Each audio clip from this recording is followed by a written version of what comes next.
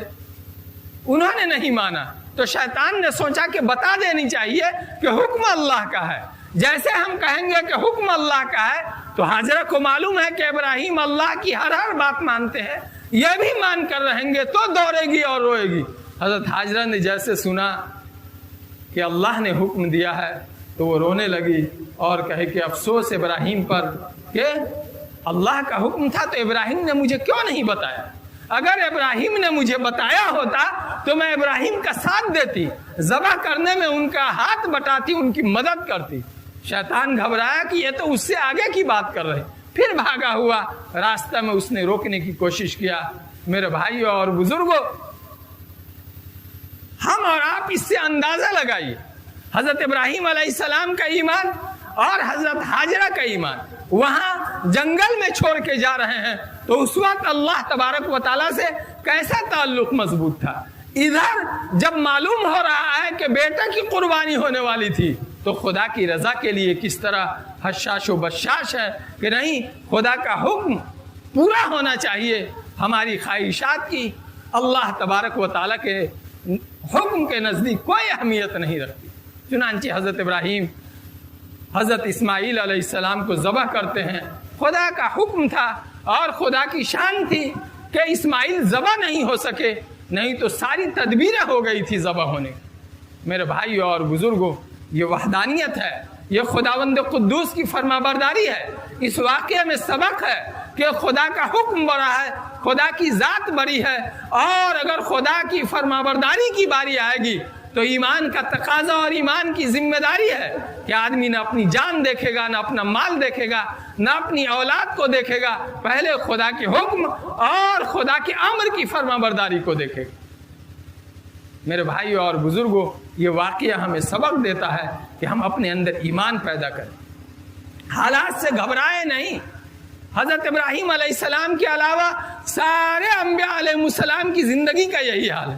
ایک طرف دشمنی ہے, بادشاہ وقت مخالف ہے, قوم مخالف ہے, دوسری طرف وہ اطمینان و سکون. فرق کیا ہوتا ہے, آدمی جب ایمان کے ساتھ زندگی گزارتا ہے تو مومن کو معلوم ہے کہ زندگی میں موت ایک مرتبہ آتی ہے اور اپنے وقت پر آتی ہے اور آ کر رہے گی. موت سے کسی کو کوئی بچا نہیں سکتا ہے.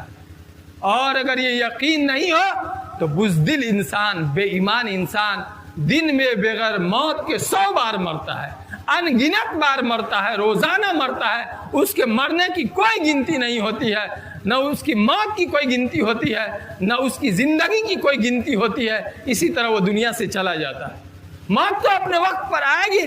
آج آدمی مر کیوں رہا ہے, صدمے سے دوچار کیوں ہے آدمی, موت کے ڈر سے آدمی بلا وجہ اپنے آپ کو ناکارہ کیوں بنا رہا ہے. اس لیے میرے بھائیوں اور بزرگوں, ہم سب کی ذمہ داری ہے کہ اپنے اندر ایمان پیدا کریں. آپس میں ایمان کا مذاکرہ ہونا چاہیے.